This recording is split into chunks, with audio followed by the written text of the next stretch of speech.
aqui. Ok. Então, o curso está planejado de ser 6 aulas, vão ser 5 abordando vários diferentes tipos de jogos e formas de resolvê-los, e a última vai ser uma aula expositiva, que eu vou apresentar algumas aplicações do que a gente aprendeu. Alguém sabe o que é a teoria dos jogos?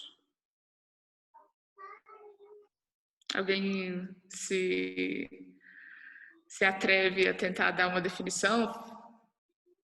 Eu vi que tem um pessoal da economia aqui que está inscrito, então o pessoal da economia talvez tenha ouvido falar mais.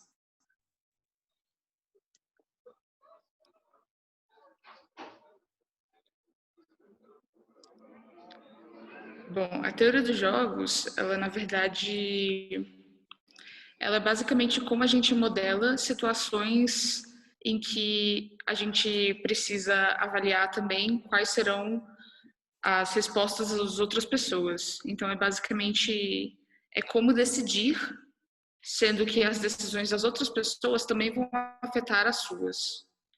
O teoria dos jogos vem da teoria da decisão, que é justamente quando a gente não considera esse caso de que as escolhas das outras pessoas afetam também as nossas. A teoria da decisão tem o início na análise dos jogos de sorte, é por isso que tem esse nome de jogo. Por isso que não é de joguinho de computador, vem de jogo de sorte, né? E muita nomenclatura também vem dali. Mas o ser humano é uma criatura social, né? Então a gente sempre está interagindo com as pessoas, tanto na nossa vida profissional quanto pessoal. Então, em situações e não só pessoalmente, mas também a nível maior, né? Então, quando a gente se fala de uma situação econômica, empresas têm que considerar as suas competidoras e o que elas estão fazendo. Países têm que considerar a sua posição no cenário mundial, quando fazendo decisões que podem afetar não só eles, mas outros países também. Questão de política também, um partido tem que considerar os outros. Então, assim, sempre que a gente está decidindo, a gente tem que considerar também o que as outras pessoas também vão fazer. Então, a teoria de jogos é basicamente a forma que a gente tem de modelar e estudar isso.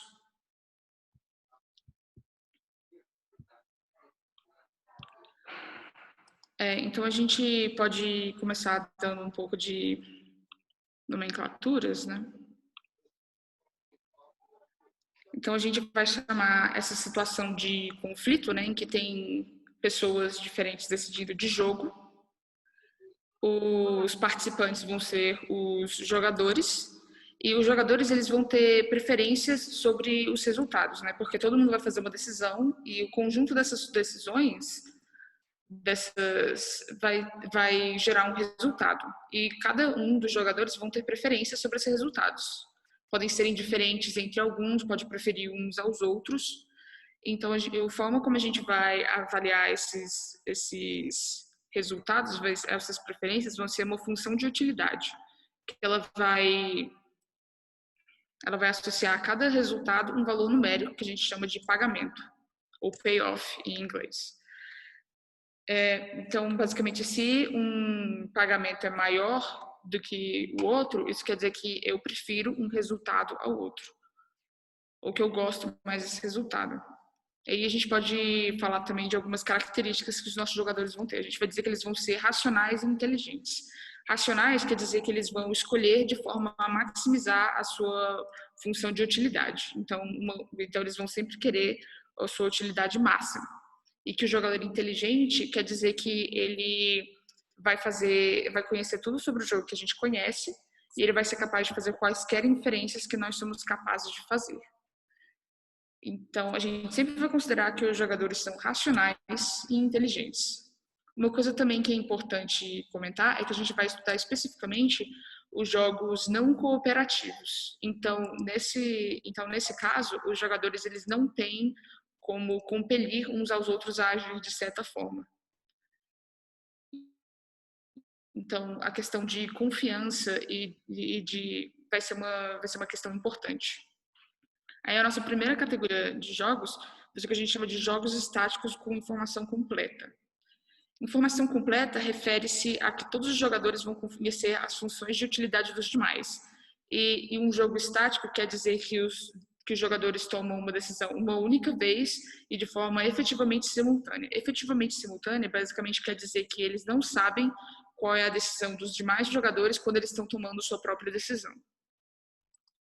A representação em forma normal de um jogo vai especificar quais são os jogadores, quais são as estratégias disponíveis a cada jogador e os pagamentos recebidos por cada jogador para cada combinação de estratégias, ou seja, as funções de utilidade, né? Em um jogo de N jogadores, a gente pode nomear os jogadores de 1 a N e um jogador arbitrário vai ser denotado por I, jogador I. A gente vai denotar por Szão I o conjunto das estratégias disponíveis ao jogador I, que vai ser denominado do espaço de estratégia, e um Szinho I vai ser um elemento arbitrário desse conjunto. Quando a gente for analisar qual vai ser a estratégia, qual vai ser um resultado, qual vai ser um equilíbrio, qualquer coisa disso, vai ser sempre uma combinação de estratégias, o que cada jogador vai escolher. E a gente vai denotar por UI a função de utilidade do jogador I. Aí, dessa forma, um jogo em representação normal vai ser os espaços de estratégias dos N jogadores e as funções de utilidade desses N jogadores. E a gente pode denotar dessa forma aqui, com esse conjunto. Aí, para a gente avaliar, a gente pode ver o nosso primeiro, para a gente ver como que isso funciona. De fato, a gente pode ver o nosso primeiro exemplo, que é um exemplo bem clássico, que é o Dilema dos Prisioneiros, que a apresentação mais clássica dele é como segue. 2 suspeitos são presos, mas a polícia não tem evidência suficiente para condená-los, a não ser que pelo menos um deles confesse. Os presos são levados a salas diferentes e explica-se a eles que, se nenhum confessar, serão condenados a uma ofensa menor e servir 1 ano cada. Se ambos confessarem, servirão 4 anos cada. E, por fim, se um confessar e o outro não, o que confessar será liberado imediatamente e o que não confessar servirá 5 anos de cadeia, 4 pelo crime e 1 a mais pela obstrução de justiça. Então, a gente pode representar esse jogo pela uma bimatriz.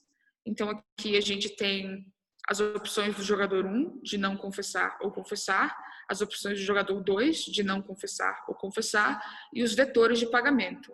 Por convenção, a primeira entrada vai ser o pagamento do jogador das linhas, então aqui nesse caso o jogador 1, e a segunda entrada vai ser o pagamento do jogador das colunas, ou jogador 2 nesse caso.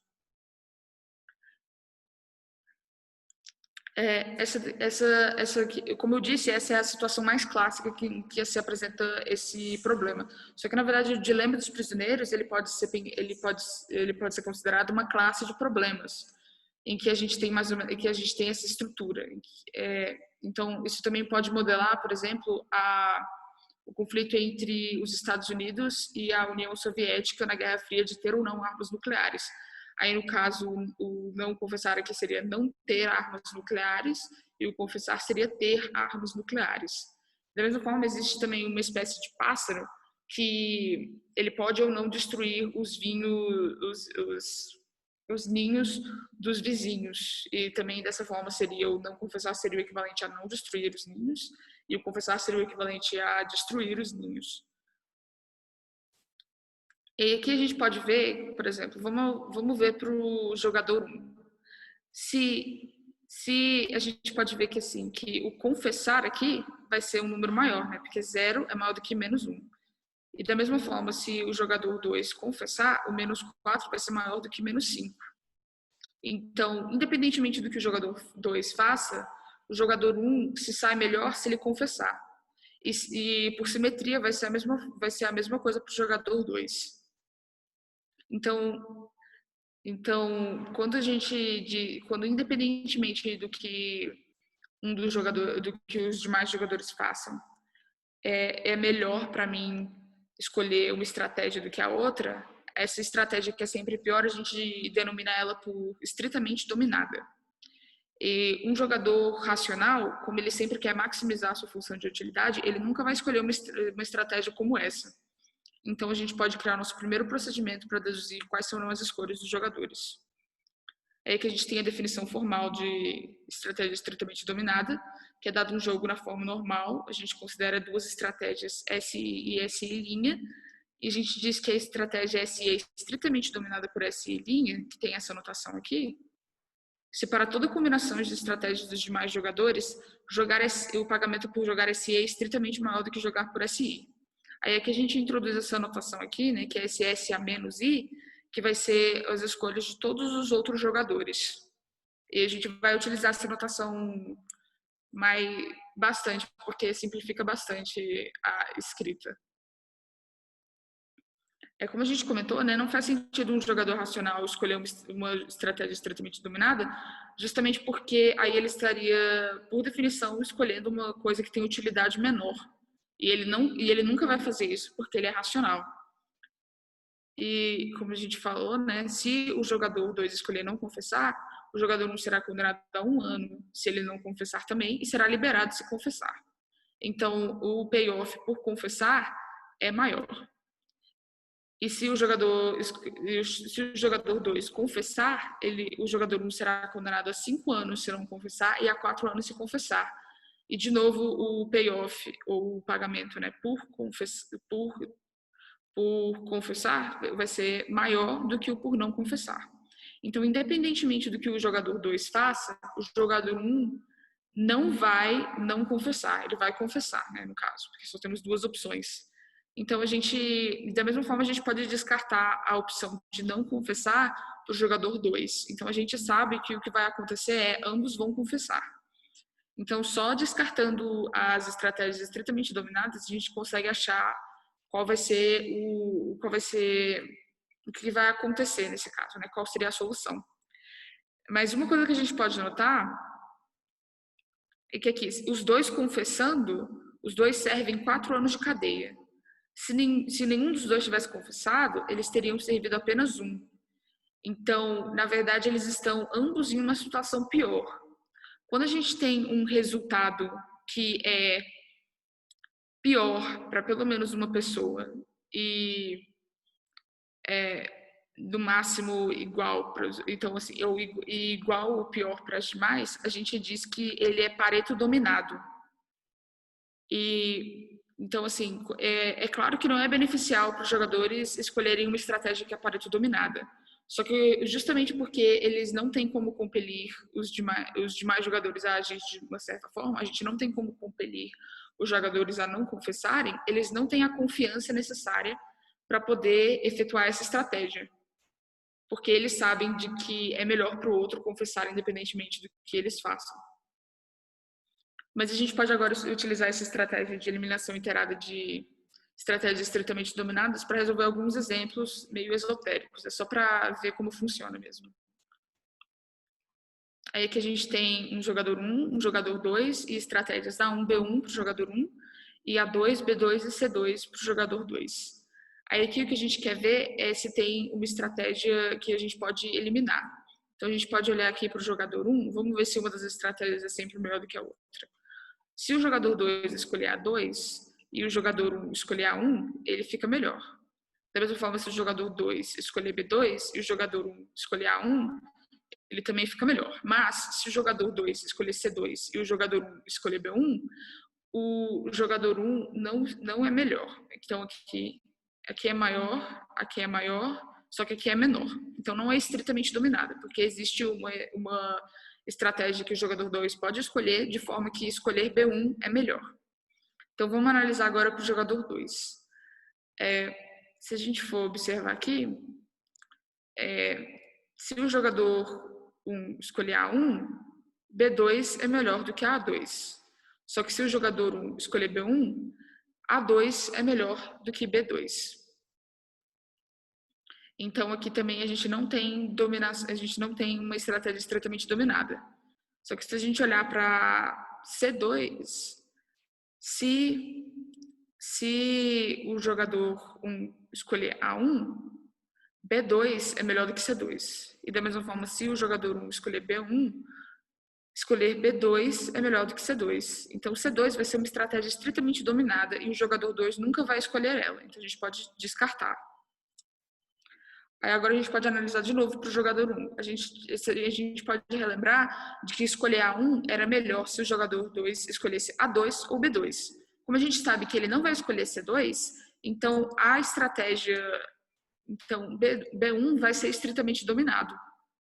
Então a gente também pode descartar B1. Aí agora o jogador 2, ele sabe que o jogador 1 vai escolher A1. E aí, nesse caso, é melhor para ele escolher B2. Então, a gente pode descartar A2 também. Dessa forma, a gente acha nossa solução, que vai ser o conjunto de estratégias A1, B2. Aqui mais um Bah, exemplo. essa estratégia estritamente dominada, ela é referente a uma estratégia só? Porque, por exemplo, a C2 ela é estritamente dominada sobre B2, mas ela não é sobre A2, né? Aí, mas aí, considerando uma, ela já é descartada. A gente diz que uma estratégia estritamente dominada se existe uma outra estratégia que é sempre melhor do que ela. Aí a Não gente já pode necessariamente descartar sempre. ela, porque a Tá. gente, aqui, como a gente disse, né, o B2 a C2 é estritamente dominada por B2. Então, sempre que ele consideraria escolher C2, seria melhor escolher B2. Então, ele nunca vai escolher C2. Então, a gente descarta o C2. Tá. Ah, eu não entendi. Aí, no caso, por exemplo, se eu sou o jogador 1, o que eu posso entender é que eu vou perder?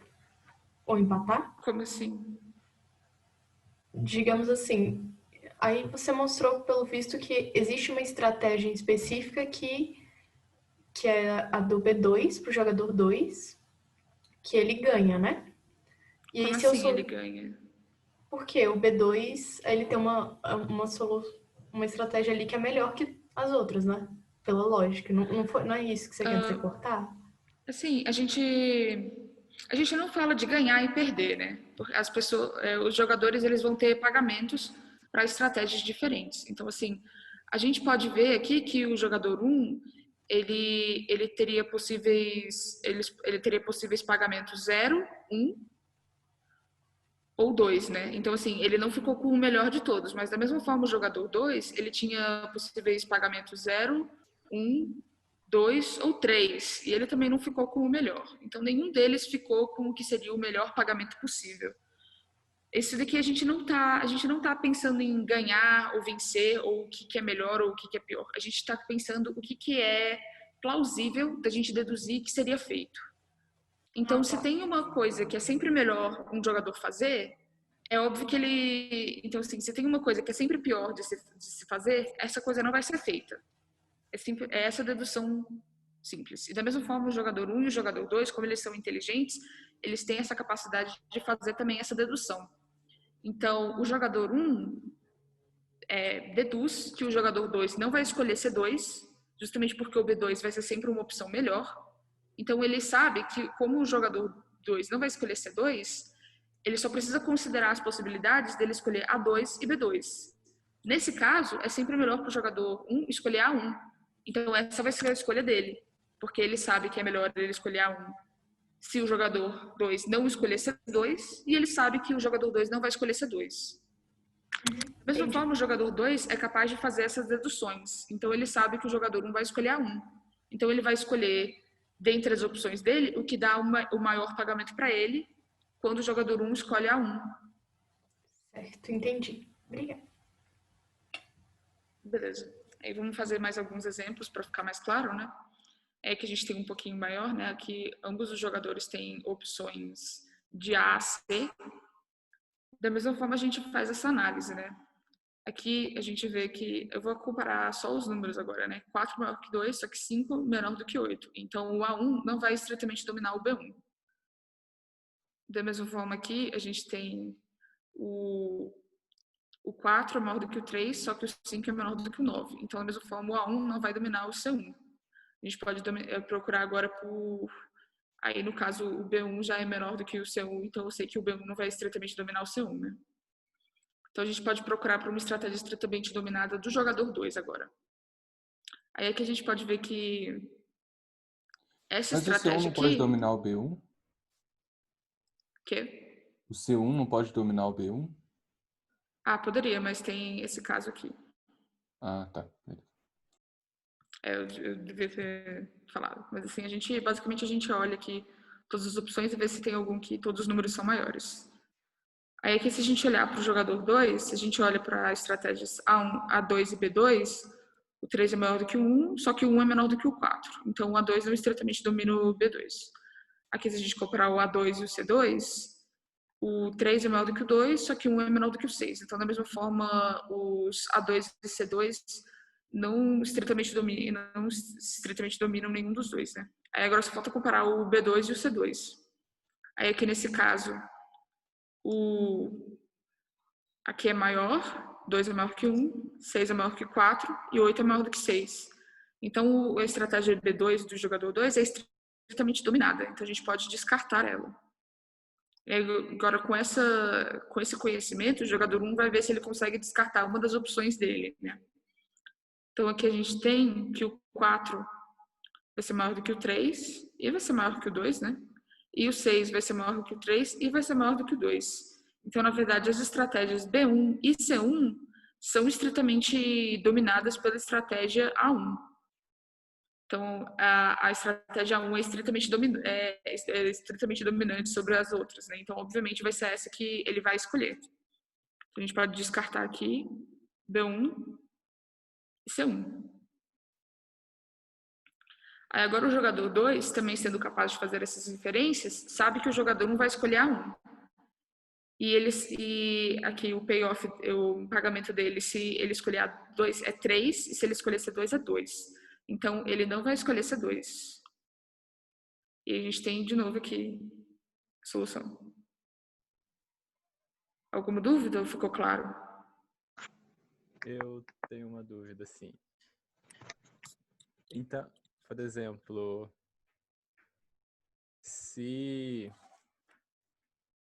Então, se todos os pagamentos tiverem números diferentes, sempre vai existir Sempre dá para deduzir qual estratégia cada um dos jogadores vai ter. A resposta disso será dada em exemplos seguintes. A gente vai ver. A gente vai ver. Então, é possível que eu possa fazer essas deduções, mas existem mais de um par possível. Vamos para o próximo exemplo, que tal? Tá bom. Eu acho que... Tô tentando lembrar quantos exemplos que eu dei que dá certo, qual que começa a dar problema. Bom, aqui tem mais questões ainda, né? Que tem 4. Então a gente pode...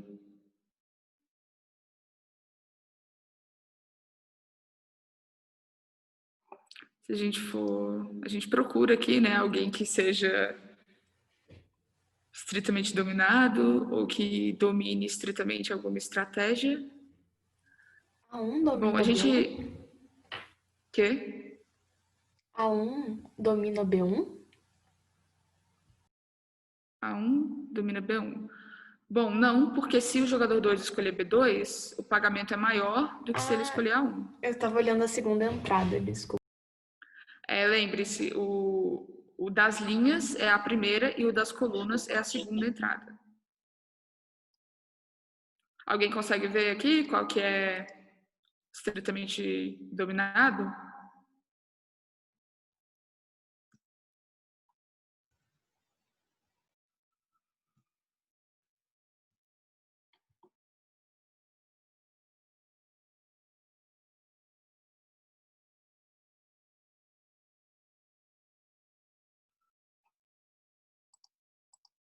C1 domina 1?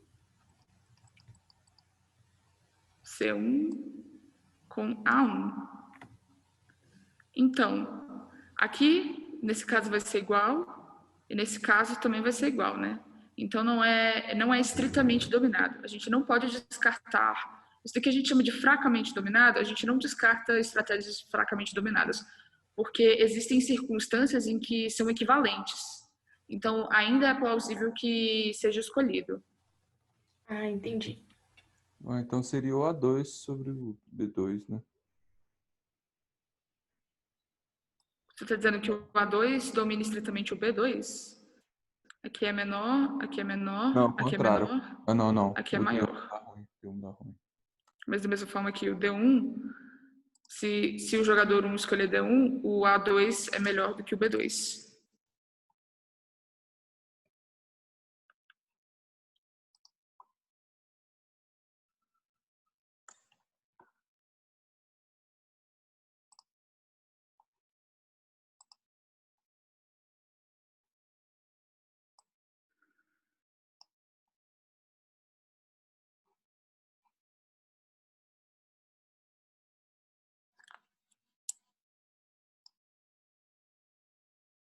O Luiz acertou ali. D2 domina A2. Aqui, boa. Então, a estratégia A2 é estritamente dominada, que é 4 maior que 2, 1 maior que 0, 1 maior que 0 e 8 maior que 5. Então, a gente pode descartar. Alguém consegue... Aí, uma dica, se você descartou uma estratégia do jogador 2, é melhor você olhar agora para o jogador 1, porque ele não tem que considerar uma opção a menos do jogador 2. Então, provavelmente, a próxima estratégia estritamente dominada que a gente vai achar, se tem uma, vai ser do jogador A1. Alguém consegue ver qual que vai ser? C1 domina D1. C1 domina D1. Perfeito. 2 maior que 1, 1 maior que 0, 5 maior que 4. Então, a gente descarta aqui D1. Mas B1 também domina 2, não? Desculpa, o quê? Quais? B1 domina 2? Perdão, B1 domina 1? B1 também domina 1. Então, a 1 também é uma estratégia estritamente dominada. Então, a gente também pode descartar ela.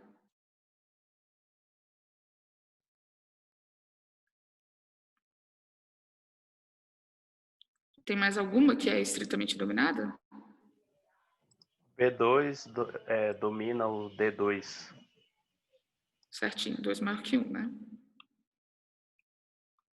Aí agora, B1 domina C1. isso, 3 maior que 2, 2 maior que 1. Aí agora a gente já sabe que o jogador 1 vai escolher B1, né? Aí o jogador 2 vê que o pagamento dele com B2 é maior do que C2, nesse caso. A gente descarta C2. Aí aqui no caso, a solução vai ser B1, B2. Aí aqui mais alguns exemplos. Aqui alguém consegue ver alguma?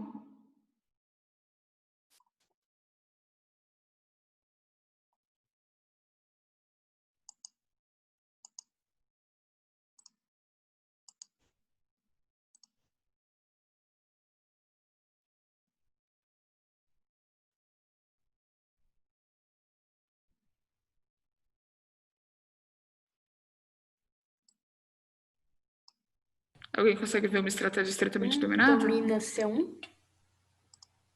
Quem domina C1? A1 domina C1? Perfeito. 2 maior que 1, 1 maior que 0, 4 maior que 3. A gente pode descartar C1. Tem mais alguma?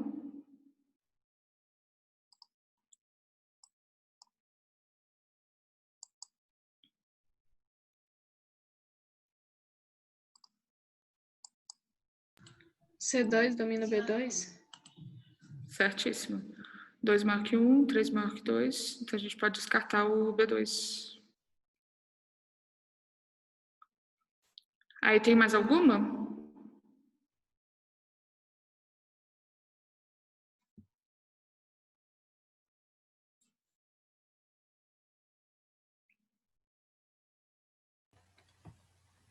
Acho que agora tem mais. B1 domina 1? Ah, não. Eu acho que eu tô vendo errado as colunas e linhas de novo.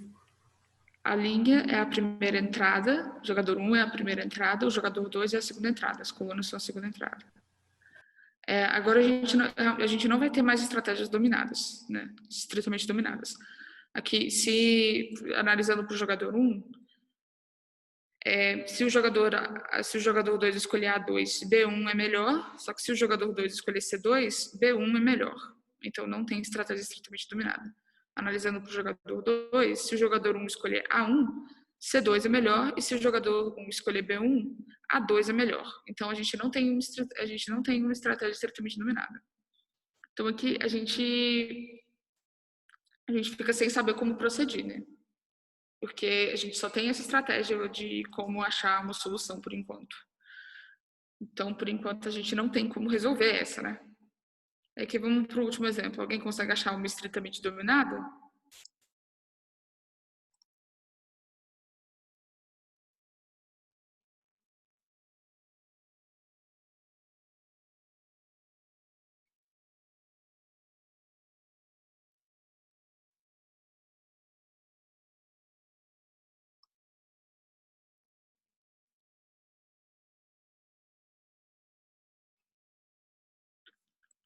Aqui não vai ter nenhuma estritamente dominada. Então, assim, não tem nada que nos garanta que estratégia estritamente dominada exista. E, na verdade, essa é uma coisa um pouco incomum. Em geral, não vai ter uma estratégia estritamente dominada. Então, quando tiver, a gente pode usar para simplificar o nosso jogo, só que, em geral, a gente vai precisar de uma estratégia melhor, uma noção mais forte de que seria uma solução. Então, a gente vai agora estudar o que é o equilíbrio de Nash. Aí, o equilíbrio de Nash, né, é a noção de solução mais importante que a gente tem, e ele é baseado mais naquela questão que eu disse, né? O nosso objetivo é prever o que é plausível que ocorra.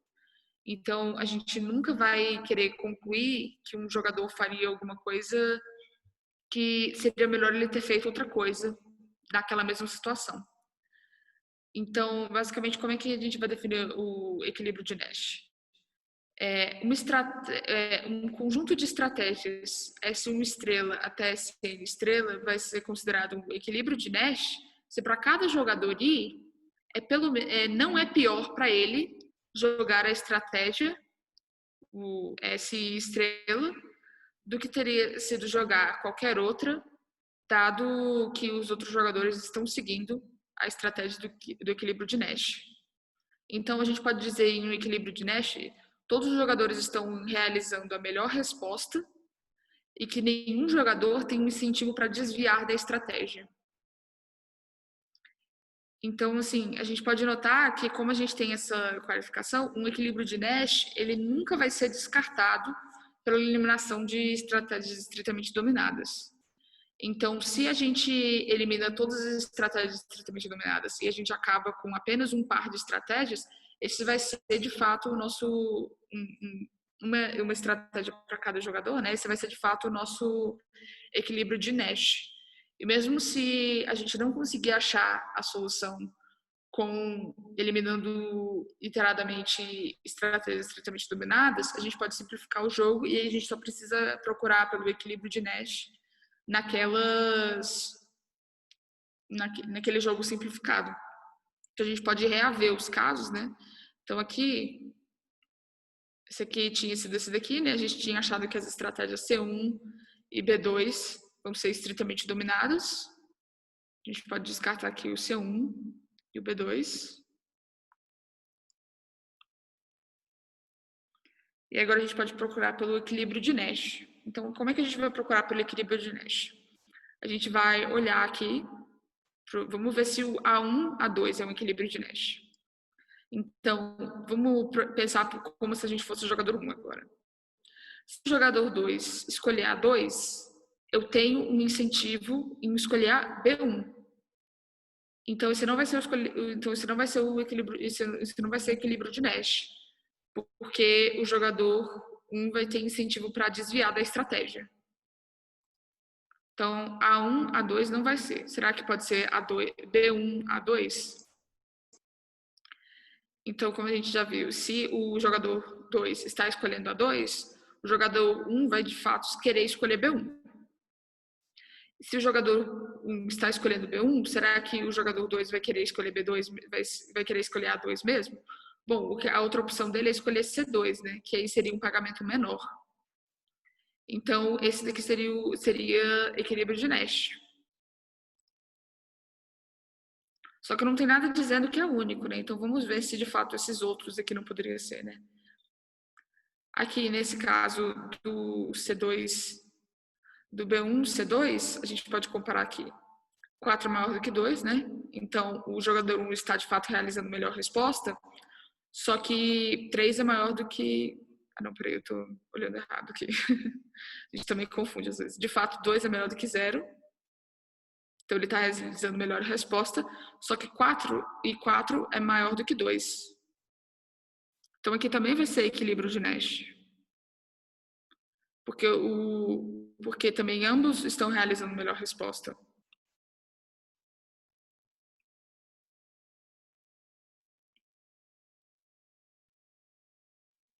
E aqui a gente pode olhar agora para o 2, 3, né? O estratégia B1, C2.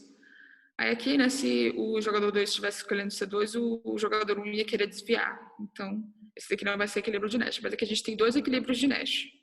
Que a gente não viu nada e que diz que é único, né? Alguém tem alguma dúvida? Entenderam? Tudo certinho, tá? Então. Beleza. Aí que a gente pode tentar resolver de novo esse, né? Aí aqui tem essa opção aqui que claramente vai ser equilíbrio de Nash, né? Porque para ambos vai ser o maior pagamento possível. Então eles não vão ter vontade de desviar. Então a gente já vai ter um equilíbrio de Nash aqui, mesmo não tendo nenhuma estratégia estritamente dominada. Aí, se não me engano, esse daqui vai ser de fato o único equilíbrio de Nash desse jogo. Mas agora a gente pode ver alguns exemplos que são exemplos bem clássicos, né? É que a gente pode começar com o duopólio de Cournot, que a gente tem duas empresas que formam um duopólio de uma certa mercadoria, ou seja, eles são as únicas duas empresas que produzem esse produto. Eles ambas produzem um produto a custo marginal C. Custo marginal quer dizer que para cada unidade o custa C, o custo é C.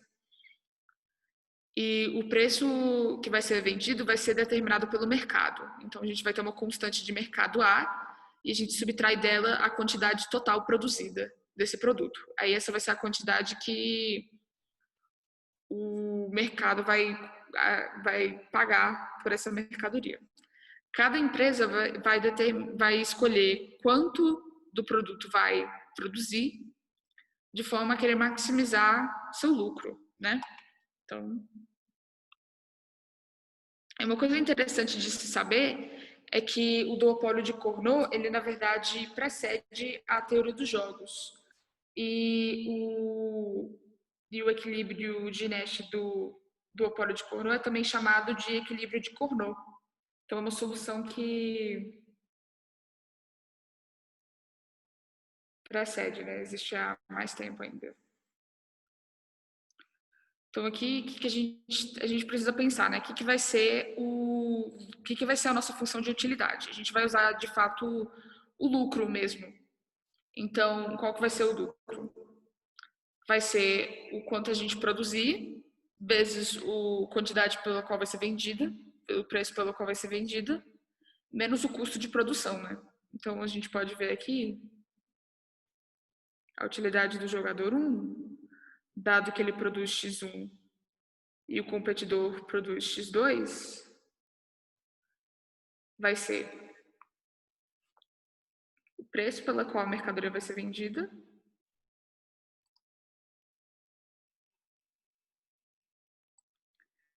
vezes a quantidade que ele produz, menos o custo de produção.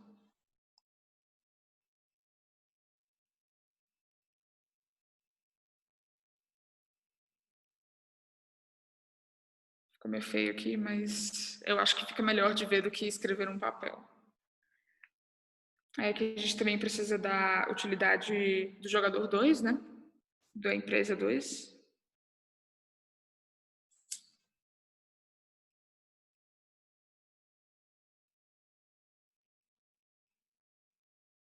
Aí vai ser completamente análoga, né? Só que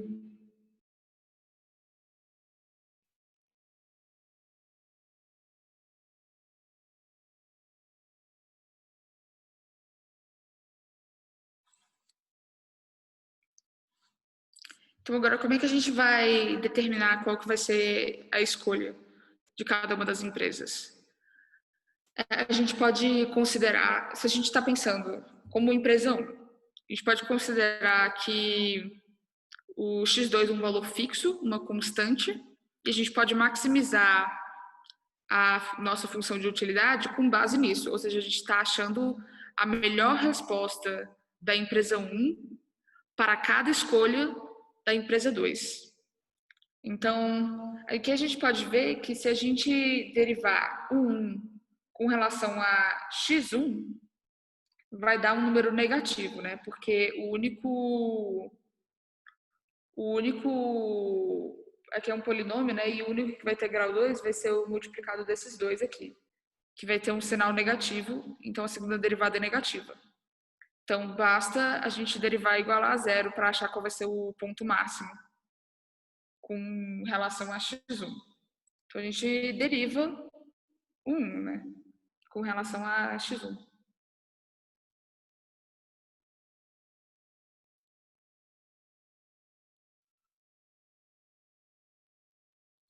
Aqui alguém quer me dizer qual que vai ser a derivada? Como é que vai ficar?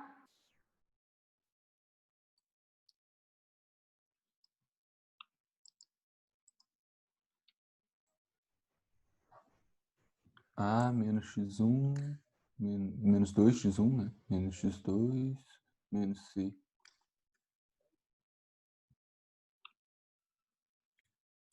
Quanto?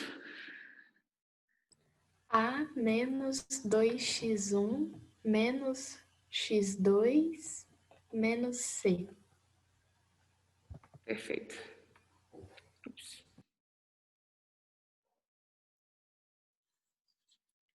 A gente quer igualar isso a zero, né?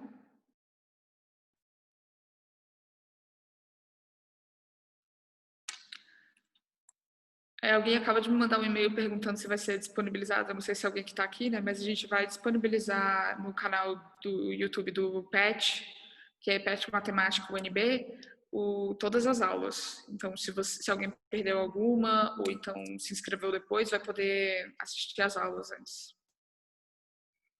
Então, aqui a gente quer achar qual que vai ser qual que vai ser a quantidade de produto que a empresa 1 vai produzir para cada valor que a empresa 2 escolhe. Né? Então, a gente quer achar x1 em função de x2. Então, aqui a gente quer isolar o x1, né? Aí, x1 vai ser igual a... Vai ser a menos x2 menos c, tudo sobre 2.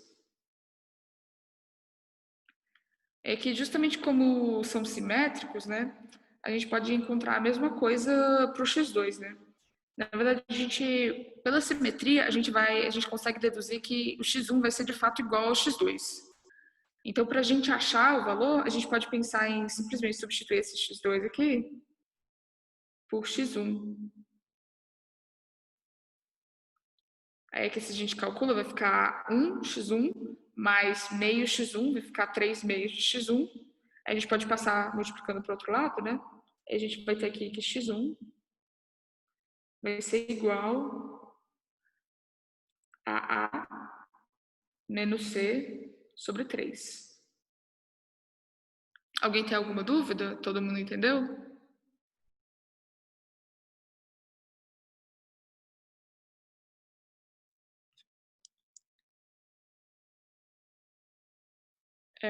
Beleza.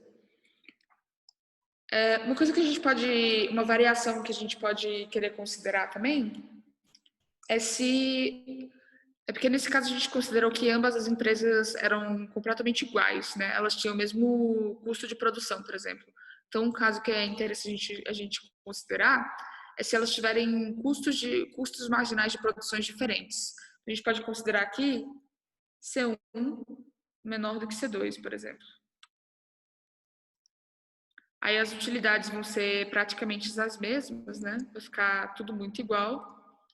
Então, a gente já pode aproveitar alguns dos cálculos anteriores e a gente vai ter aqui que x1 em função de x2 vai ficar A... eu tenho que olhar aqui. A menos x1 menos C1 sobre 2.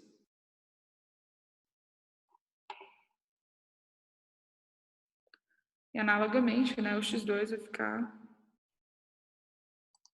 A menos x1, que eu coloquei errado aqui, é x2, menos C2, também sobre 2. Aí que isso daqui é um sisteminha, né? Então a gente só precisa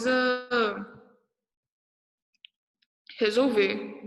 Ele é meio feinho, então assim, tipo... Mas a gente consegue, né? Então vamos substituir o x2 no x1. O que a gente vai obter? A gente vai obter aqui x1 vai ser igual a menos C1 sobre 2 menos o x2 sobre 1, né? Sobre 2, né? Então a gente vai substituindo aqui, vai ficar como?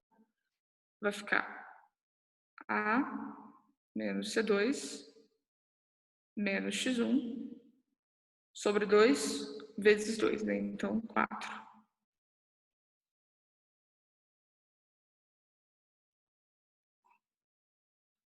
Aí que a gente já pode ir simplificando, né? Que a gente pode ver que o x1 aqui vai ficar mais x1, então vai ficar menos, quando a gente passar vai ficar menos, então vai ser 1x1 menos 1/4 de x1, então vai ficar 3/4 de x1 igual. Aqui a gente tem meio A menos 1/4 de A, então vai ficar 1/4 de A, né? Na verdade vai ficar tudo sobre o 4, né? Então vamos já ficar A menos 2C1 mais C2.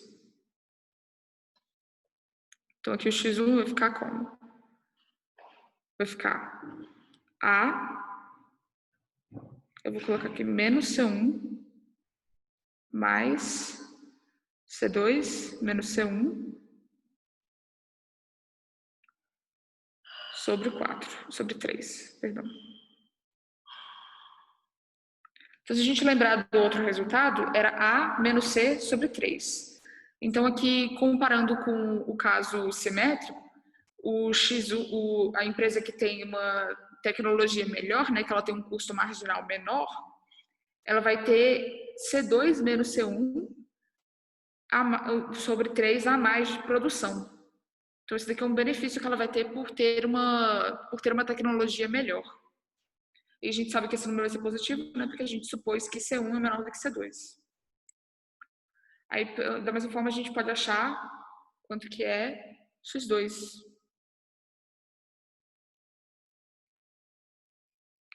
Então, o x2, analogamente, né, ele vai ficar... Vou colocar aqui só o resultado mesmo, né? Ele vai ficar A menos C2, que era o normal, só que ele vai produzir A menos C2 menos C1. Então, o que a empresa 1 está produzindo a mais, a empresa 2 está produzindo a menos. Então, basicamente, a empresa 1 ela vai ter uma maior parte do mercado. Alguém tem alguma dúvida?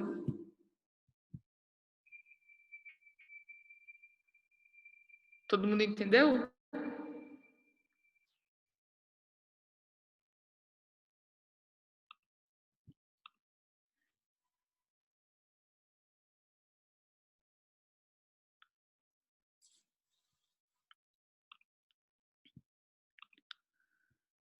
Aí, só que esse não é... Bom, aqui a gente considerou que as empresas escolhem quanto produzir e o mercado escolhe qual o preço. A gente pode inverter esse caso, né?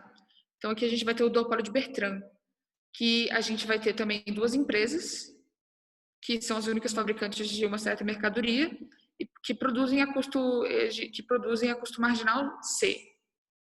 Só que aqui a gente vai considerar que elas escolhem os preços e a quantidade demandada da empresa vai ser, se o preço da empresa é menor, vai ser uma constante de mercado menos esse preço. Se os preços são iguais, vai ser metade disso, né? E se o preço da empresa é maior, o mercado não vai querer nada dela. Vai, assim, como é pagar mais, ela prefere comprar tudo da outra empresa, né? Então aqui, alguém consegue dar um chute de qual que seria o comportamento das empresas? Tem alguma noção? Tem alguma ideia?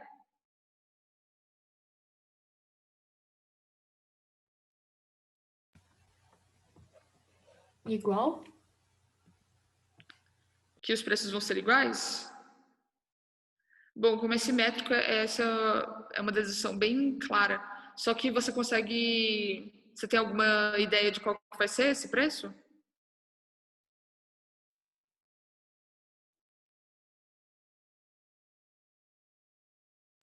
Nops. Bom, vamos pensar, né? Se eu sou a empresa 1, a empresa 2 escolheu lá um preço. O que eu vou querer fazer? Qual vai ser o preço que eu gostaria de escolher?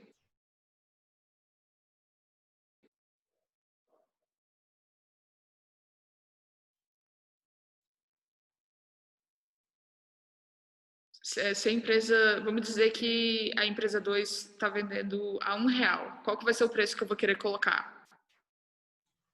99 centavos. 99 centavos, exatamente. A empresa vai sempre querer pegar o preço da outra e baixar o mínimo possível abaixo disso, só para ficar com todo o mercado. Então elas vão fazendo isso, né? Elas vão sempre baixando, porque é melhor para elas ficar com todo o mercado. Só que chega um momento que não dá mais para abaixar, que é justamente quando chegam no custo de produção. Então, justamente como basicamente vai ter essa corrida de preços, até deduzirem que é melhor ficar com o custo de produção. Okay. Então, ambas as empresas vão baixar o preço para o custo de produção. Aí, nesse caso, a gente pode pensar aqui, né? Aqui vai ser os lucros, né? Vai ser a quantidade que o mercado quer da empresa, vezes o preço do produto, menos o custo de produção. Então, quando o preço é o custo de produção, então ela fica com zero, né? Que seria a mesma coisa que se ela tivesse colocado um preço maior do que a outra. Então, elas são indiferentes entre essas duas coisas. Só que quando ela está com um preço maior do que a outra, as empresas elas têm um incentivo a desviar da estratégia, né? Então, o nosso equilíbrio de Nash vai ser ambas produzindo a preço de custo de produção. A gente pode também pensar o que vai acontecer quando a gente tem preços diferentes, né? Então, é bem claro, assim, que, tipo, se eu tenho um custo menor, eu vou cobrar um pouquinho a menos do custo de produção da outra empresa. Porque aí ela não consegue produzir a esse preço, porque ela não tem a tecnologia necessária, e eu fico com todo o lucro. E aí, de fato, o lucro vai ser positivo nesse caso, né? Só que um caso mais interessante da gente considerar, quando a gente está tratando do duopólio de Bertrand, Posso fazer uma pergunta? Desculpa, o que você disse, Débora? Posso fazer uma pergunta? Claro. Como é que a gente... Eu entendo que provavelmente esse é um caso simplificado para que a gente consiga entender nesse contexto, né? Mas eu entendo que matematicamente faz sentido, mas na vida real, uma empresa ela nunca coloca um preço igual ao custo de produção, certo? Sim. Então, o que a gente vai ver, assim, na verdade, o duopólio de Cournot é exatamente esse modelo. Esse é um modelo super clássico. Ele vai ser visto assim, tudo assim. Então, assim, a gente viu até Bertrand, né? Bertrand, desculpa. A gente pode até pensar no caso em que tem custos de produções diferentes. Só que uma coisa aqui que a gente não está considerando é que, por exemplo, no mundo real, eles não têm... Porque o que a gente está considerando? Eles conhecem o custo de produção um do outro, eles conhecem qual que vai ser a quantidade que o mercado vai demandar, e eles escolhem uma única vez, sem observar qual vai ser o preço do outro, nada disso, qual o preço que eles vão cobrar. Então, assim, na vida real, o que acontece?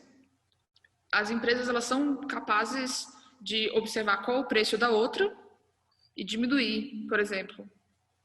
Então, elas podem observar qual o preço da outra e refazer essa decisão. Aí, nesse caso, não cairia dentro da nossa definição de jogo estático. A gente vai ver como que isso funciona, isso vai ser um que a gente chama de um jogo repetido, e aí isso vai permitir que as empresas criem confiança entre uma a outra, né? E aí isso vai permitir que, mesmo que elas não consigam compelir a outra a fazer uma certa coisa, elas vão conseguir fazer que seja beneficial agir de uma forma diferente. Aí como exatamente isso vai ser dado, a gente vai ver bem mais pra frente, né? Ok, Mas obrigada. é basicamente isso. Obrigada. Só que agora outra variação do duopólio de Bertrand que é interessante a gente ver, né? É que talvez os produtos, eles não sejam exatamente iguais, talvez eles sejam muito parecidos. Então, eles não substituem totalmente. Então, aqui nesse caso, a demanda a uma empresa aí vai ser uma constante de mercado, menos o preço da mercadoria que a empresa aí decide, mas aí que esse B vai ser uma constante que vai determinar o quão bem o produto da empresa I substitui o produto da outra empresa, vezes o preço que a outra empresa está cobrando. Então, nesse caso, o lucro vai ser aqui, né? Vai ser a utilidade, vai ser a quantidade que é pedida da empresa I, vezes o preço, menos o custo. Aí que a gente está considerando custos simétricos, né? É que vamos de novo pro quadrinho branco, que eu acho que fica melhor de ver.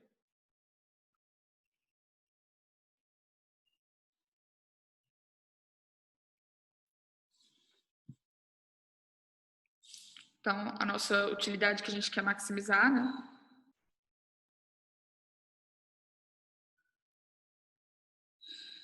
Que a gente usou pay, né? Não, ups.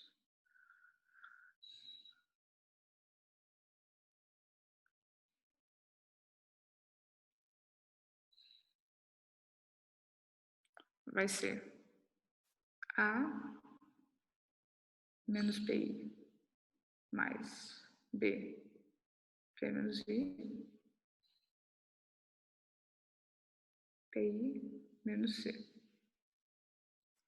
Então, aqui a gente pode, de novo, usar a mesma estratégia que a gente usou com o duopólio de Cournot e a gente pode maximizar a utilidade de I para cada valor de P menos I. A gente pode, de novo, aqui de novo a gente pode ver que a única que vai ter grau 2 vai ter sinal negativo. Então, a gente pode simplesmente, de novo, derivar e igualar a zero. Então, aqui a derivada vai ser...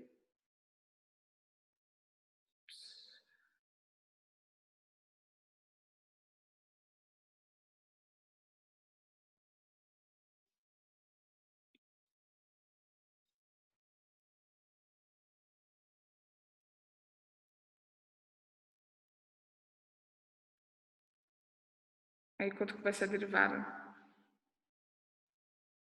Alguém quer me falar quanto que vai ser a derivada?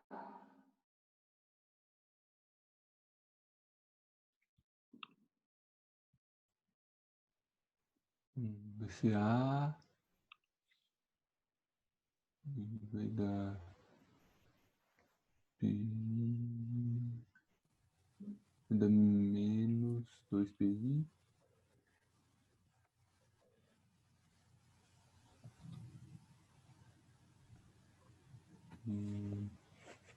Mais 2B? PI? Ah, não, pera. Aquilo ali é outra coisa. É B, P menos I, menos C, PI. Não é mais C, desculpa. Mais C, PI. Menos que menos dá mais. Isso tudo multiplica PI menos B, CP menos I. Tá aqui. Tá certo, não tá? Não. Eu acho que tá, não é Falou isso. P menos I. Por que que tá errado?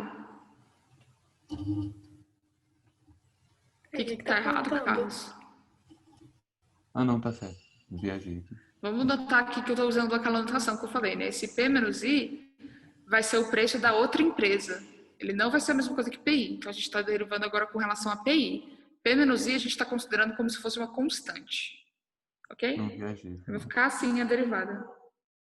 Aí aqui a gente quer colocar PI em função de P menos I, né?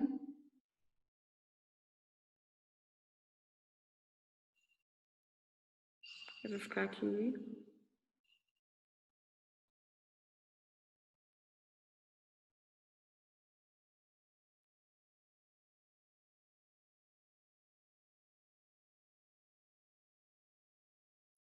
Dá para ver que é o 2?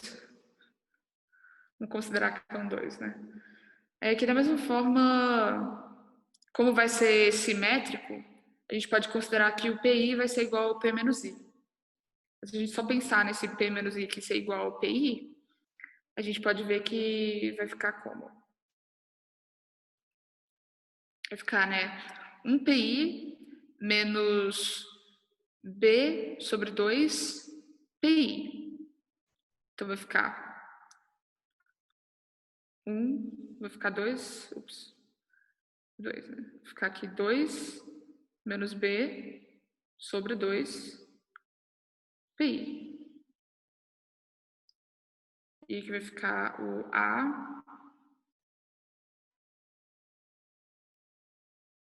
o A mais C, né? Sobre 2. E a gente vai ter aqui que o PI seu A mais C sobre 2 menos B.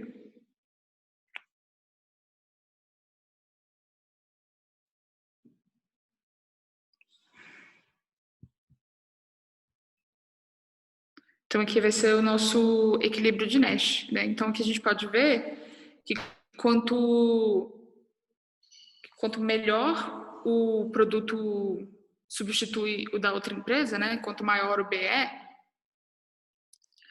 maior vai ser maior a gente vai conseguir colocar o preço, né? A gente pode pensar aqui que o B com certeza vai ter que ser menor do que 2, né? Porque senão não faz sentido.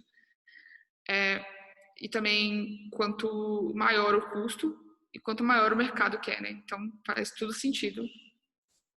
Alguém tem alguma dúvida?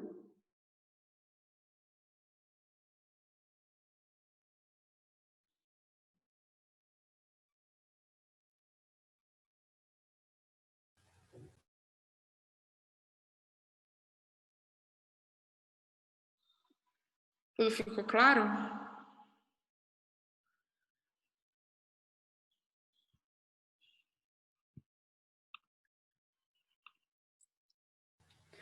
Bárbara, repete para mim qual que é qual. Eu não lembro o que é o B. O B vai ser uma constante que diz o quão bem um produto substitui o outro. Porque aqui a gente está considerando que os produtos eles são semelhantes, eles não são iguais. Então, quanto maior o B é, basicamente mais ele substitui. Entendi, obrigada. Beleza? Ok. Faz sentido.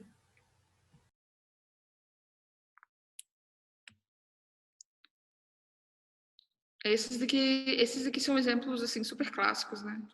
Porque basicamente o objetivo, né, vai ser a gente ter uma visão bem ampla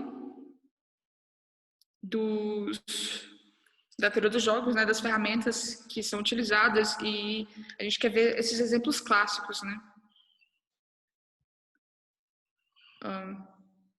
São 16, a gente pode ver mais alguns exemplos, né? Vamos ver alguns exemplos com historinhas agora. Porque esse daqui é um exemplo onde tudo dá certo, a gente acha o equilíbrio de Nash, tudo bonitinho, né? Aqui são alguns exemplos. Então, a gente pode ver esse exemplo aqui, por exemplo, né? A gente tem a Maria e o João e eles estão planejando um jantar. A Maria ficou de trazer o vinho e o João ficou de trazer o estrogonofe. A Maria gosta muito de vinho e ela gosta mais do vinho tinto. O João gosta muito de estrogonofe, ele gosta mais de estrogonofe de carne.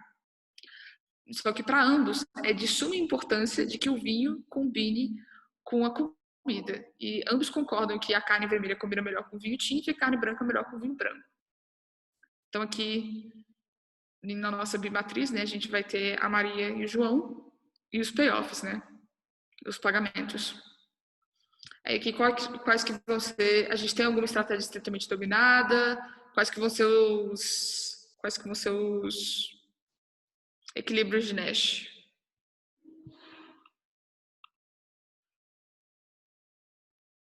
Alguém consegue pensar?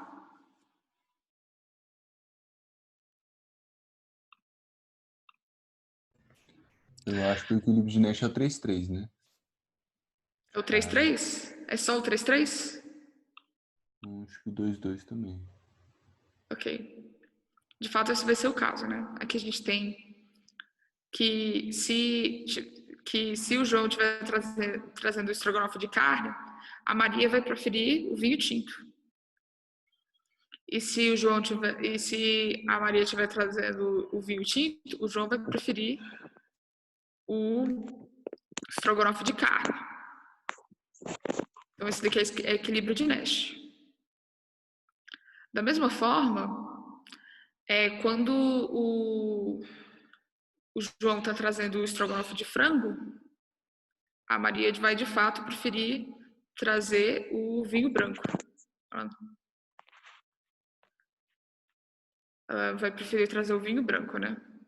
E quando a Maria estiver trazendo o vinho branco, o João vai preferir o estrogonofe de frango. Que 2 maior que 1. Alguém tá com o microfone ligado aí, que tá fazendo uns barulhos estranhos. Se puder desligar.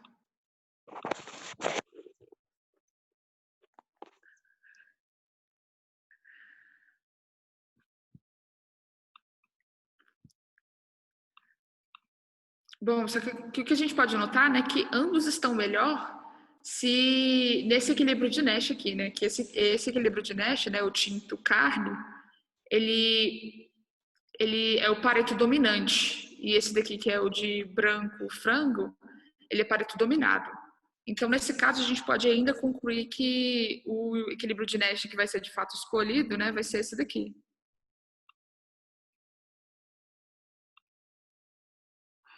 Justamente porque é melhor para os dois, né? Ué, temos um problema que eu não notei. A gente ficou com um problema técnico que essa daqui era para estar antes daqui, era para estar aqui, e esse daqui era para estar depois desse daqui. A gente vai lidar com isso. Eu vou consertar lá. Eu revisei esse daqui tantas vezes, eu ainda não vi isso. Desculpem. Bom, mas esse daqui é o jogo do covarde, né? Game of Chicken, que chama em inglês. A gente tem 2 motoristas extremamente negligentes que dirigem em direção um ao outro. Se um desviar e o outro não, o que desviar vai ser chamado de covarde. Mas se ambos seguirem reto, eles vão bater e podem até morrer, né? Então, se ambos desviam, ninguém fica com nada. Se um desvia e o outro segue, o que seguir fica assim com, nossa, eu sou todo valente e tal, e o que desviar vai ser o covarde, né? Só que os dois bater e morrer não é bom pra ninguém, né? Aí que consegue ver qual que vai ser o equilíbrio de Nash, se tem mais de um, quais que vão ser.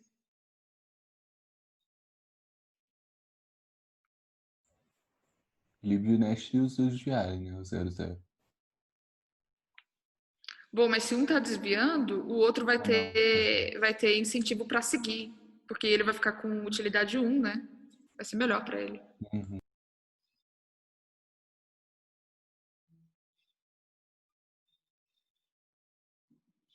Ah, sim, os dois, com um desviando, vão ser os 2 equilíbrios de Nash, né? Isso, exatamente.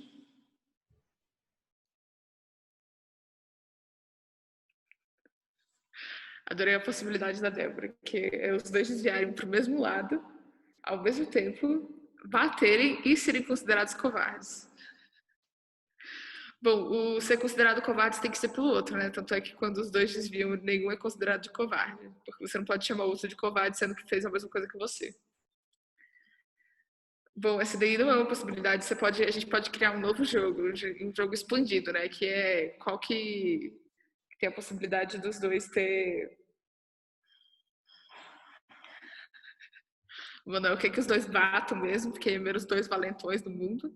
Mas de fato aqui o equilíbrio de Nash do jogo de fato vai ser um seguindo e um desviando.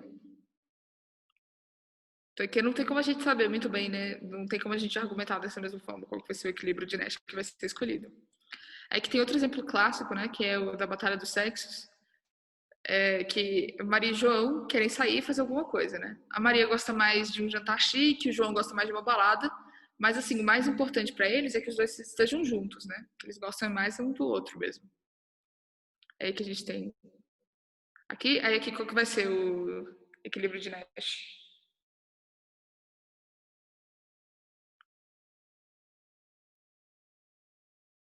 Os equilíbrios de Nash vão ser eles tomando a mesma escolha. Tanto para o jantar quanto para a balada. Uhum, exatamente.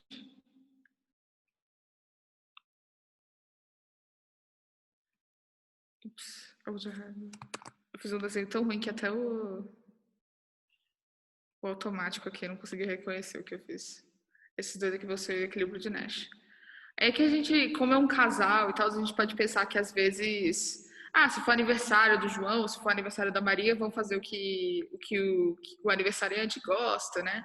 Às vezes eles variam, então a gente pode, se a gente conhecesse mais sobre o casal, às vezes a gente conseguia até decidir qual que seria o possível comportamento aqui, né? É que a gente pode, mais um último exemplo aqui, né? Que é, a gente tem um jogo, cada jogador tem uma moeda, e eles escolhem se vai mostrar cara ou coroa. Se eles mostrarem a mesma coisa, os dois ganham. Se eles mostrarem coisas diferentes, os dois eles não ganham, né? Então aqui, combinando, eles têm utilidade positiva.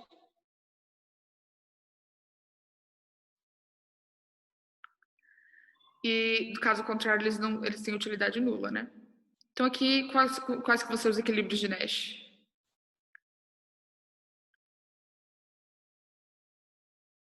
Mesma coisa do anterior. Mesma escolha.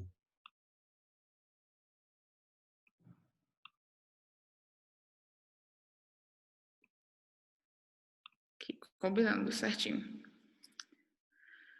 Então assim, aqui na verdade, mesmo nesse caso aqui que eu acho que, na minha opinião, parece um jogo assim mais aleatório, mais assim, não tem como a gente prever qual que vai ser o equilíbrio de Nash que vai ser favorecido, né?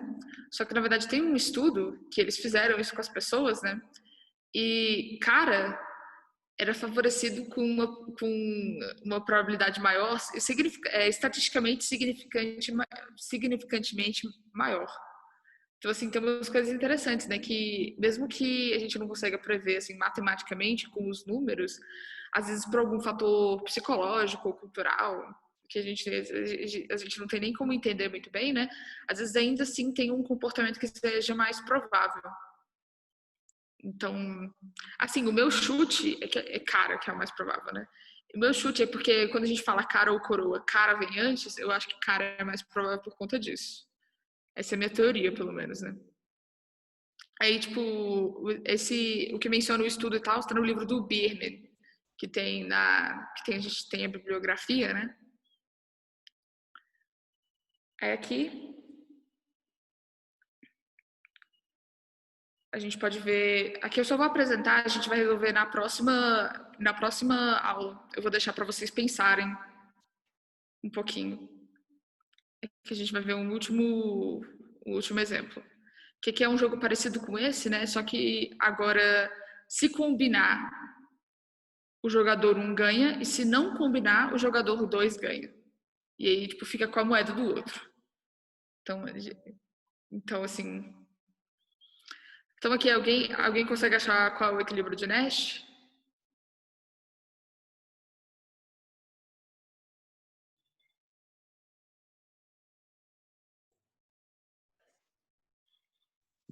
Esse parece que não tem. Você não tem. Você não vai ter nenhum equilíbrio de Nash. Só que, na verdade, a gente tem um resultado que, em um jogo finito é que o número de jogadores e todos os respectivos conjuntos de estratégias são finitos. A gente sempre vai ter pelo menos um equilíbrio de Nash. Só que para a gente conseguir ter esse equilíbrio de Nash, a gente precisa também considerar estratégias mistas.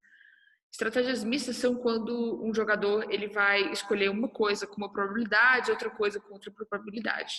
Então, assim, ele não vai escolher um elemento do conjunto de estratégia dele. Ele pode escolher todos, né, com probabilidades diferentes. Aí, no caso, quando a gente tem probabilidade para todos igual a 0 e para um igual a 1, aí nesse caso seria uma estratégia pura, né, que aí a gente recorre ao caso que a gente está lidando, né. A gente não vai falar muito disso. A gente vai considerar mais as estratégias, equilíbrios de Nash em estratégias puras somente. Só que para a gente ter uma noção de como é que funciona, a gente pode resolver esse caso aqui. Então aqui, a gente vai considerar o quê? A gente vai considerar que o jogador 1 vai jogar cara com probabilidade alfa e coroa com probabilidade 1 menos alfa. Aí alfa aqui entre 0 e 1, né? Então como eu havia dito, né? Se a gente tem alfa igual a 1, a gente vai ter a estratégia pura de jogar cara. E se alfa igual a 0, a gente vai ter a estratégia pura de jogar coroa. E da mesma forma para o jogador 2, a gente vai ter probabilidade beta de jogar cara e probabilidade 1 menos beta de jogar coroa. Beta entre 0 e 1. Se o beta é 1, a gente tem a estratégia pura de jogar cara. E se o beta é 0, a gente vai ter a estratégia pura de jogar coroa. Então a gente quer analisar quando que cada jogador vai querer jogar qual cara e quanto que vai querer jogar coroa. Então aqui a gente vai calcular as utilidades esperadas, que a gente vai adotar com esse exão aqui. Quando a gente tem alguma incerteza, a gente não chama mais de utilidade, a gente chama de utilidade esperada. Então a utilidade esperada do jogador de jogar cara vai ser o quê? Vai ser 1, se a gente vai ganhar 1 se o jogador 2 também jogar cara, que ele joga com probabilidade beta, e vai ser menos 1 se o jogador 2 jogar coroa, que ele faz com probabilidade 1 menos beta. Então, no caso, a gente vai ter a utilidade esperada menos 1 mais 2 beta. E a nossa utilidade esperada de jogar coroa vai ser como? Vai ser menos 1 se o jogador 2 jogar cara, que ele faz com probabilidade beta, e 1 se o jogador 2 jogar coroa, que ele faz com probabilidade 1 menos beta. Então, no caso aqui, a nossa utilidade esperada vai ser 1 menos 2 beta. Então, o jogador 1 vai querer jogar cara se menos 1 mais 2 beta for maior do que 1 menos 2 beta, que ocorre sempre que beta for maior do que 1 sobre 2. Então, se o beta é maior do que meio, o jogador 1 joga cara, e, portanto, alfa é igual a 1. Se beta é menor do que meio, o jogador 1 vai jogar coroa, e, portanto, o alfa vai ser igual a 0. Se o beta for igual a meio, o jogador 1 ele vai ser indiferente entre jogar cara e coroa, e alfa pode ser qualquer número entre 0 e 1. A gente tem aqui um gráficozinho. Esse gráfico aqui vai dar uma coisa muito feia, só que a gente vai ignorar, tá? Se vocês conseguem ver aqui, eu acho que já dá para prever porque que vai dar uma coisa feia. Mas aqui a gente tem, né, graficamente o alfa de beta. Da mesma forma, a gente quer calcular o beta de alfa. Por favor, se alguém tiver alguma dúvida, me interrompa. Da mesma forma, a gente vai ter a utilidade esperada de jogar cara maior do que a utilidade esperada de jogar coroa, sempre que alfa for menor do que meio. Que a gente vai ter aqui... Ué, eu não coloquei aqui, eu acho que eu tinha colocado. Bom, mas vai dar 1 menos alfa, a utilidade esperada do jogador 2 quando ele joga cara, e menos 1 mais 2 alfa quando... Eu não acredito que eu não coloquei. Bom, vai estar consertado para a próxima aula. E aí eu já vou adicionar o conteúdo da próxima aula também, né?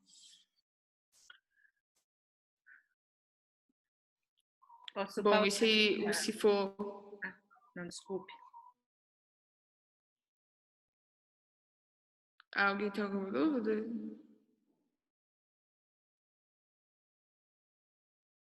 Ah, que alguém ligou o microfone? Alguém tem alguma dúvida? Eu não entendi o que foi dito. Eu já estava perguntando se você já queria que eu pausasse aqui a gravação. Você vai Não, terminar. calma. Eu vou terminar aqui.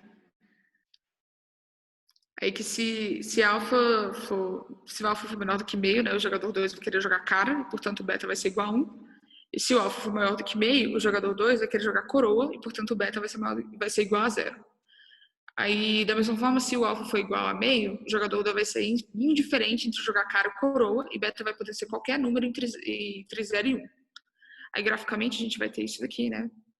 Só que a gente quer colocar esses dois no mesmo gráfico para a gente poder achar o equilíbrio só com a interseção dos gráficos, né? Então a gente reflete esse com relação ao eixo de simetria alfa igual a beta. Aí agora a gente só acha a interseção. Aí que no caso o equilíbrio de Nash, né, vai ser esse alfa estrela igual a beta estrela, que vai ser meio. Então o equilíbrio de Nash aqui vai ser jogando cara ou coroa com probabilidade igual. Aí aqui tem as referências, né, que eu vou utilizar. Esse daqui eu coloquei, eu não vou falar de teoria da escolha, né, mas se alguém achou interessante, quer estudar um pouco sobre, quer entender melhor como que funciona essa questão de preferências, porque tem uma matemática por trás mais robusta, né? Só que eu tô meio que passando a mão, a gente só vai utilizar a utilidade, mas assim, tem uma coisa bem legal, se você gosta de álgebra, a definição como relação de álgebra eu acho bem bonitinha. Tem umas coisas lá de análise também, que tem como você tratar como conjunto e tal, só que eu acho mais feio, eu prefiro tratar como relação. Aí a gente vai ter esse daqui, ele vai ter esses 3 livros aqui de teoria dos jogos, né? O Myerson, ele é mais matemático, ele vai ser mais rigoroso, vai ser mais rigoroso, matematicamente rigoroso, ele vai ser uma visão mais matemática. Esses dois aqui, eles são mais aplicados, né? Eu até acho esse Bierman, eu acho ele mais bonitinho, que ele conta umas historinhas, ele fala umas coisas mais interessantes, eu até acho. Só que ele é bem difícil de achar. Inclusive, eu tô fazendo o que eu tô usando do Bierman, eu tô usando a minha memória do que eu li dele, uns 2 anos atrás, quase. Porque eu não tenho acesso a ele, porque quando eu peguei na biblioteca do Banco Central e ela tá fechada, então não tem como eu pegar de novo. O Gibbons até você acha online, ele também é um livro muito bom, e ele vai ser basicamente a fonte principal aqui. Então, alguém tem alguma dúvida, algum comentário, qualquer coisa assim?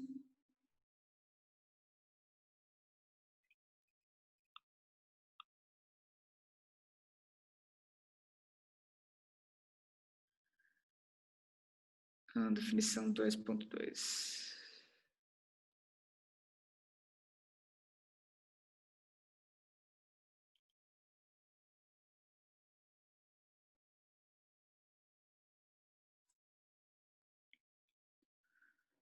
Que subíndice I para função de utilidade.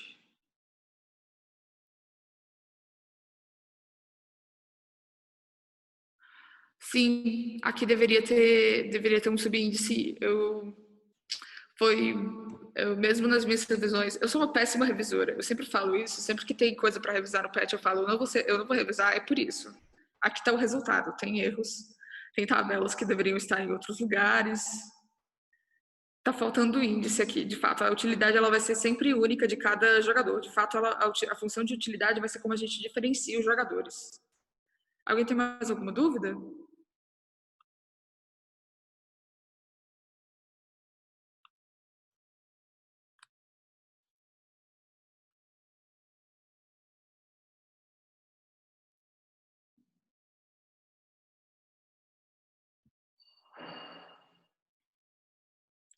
Bom, se a gente não tem mais nada para comentar, então a primeira aula acabou. Muito obrigada a todos pela presença. Aquele link do Drive que eu mandei, eu vou atualizando lá qual vai ser o arquivo. Então, assim, aquele mesmo link pode ser utilizado também para acessar as próximas notas de aula. E da mesma forma, o link do Zoom também vai ser o mesmo, né? Então,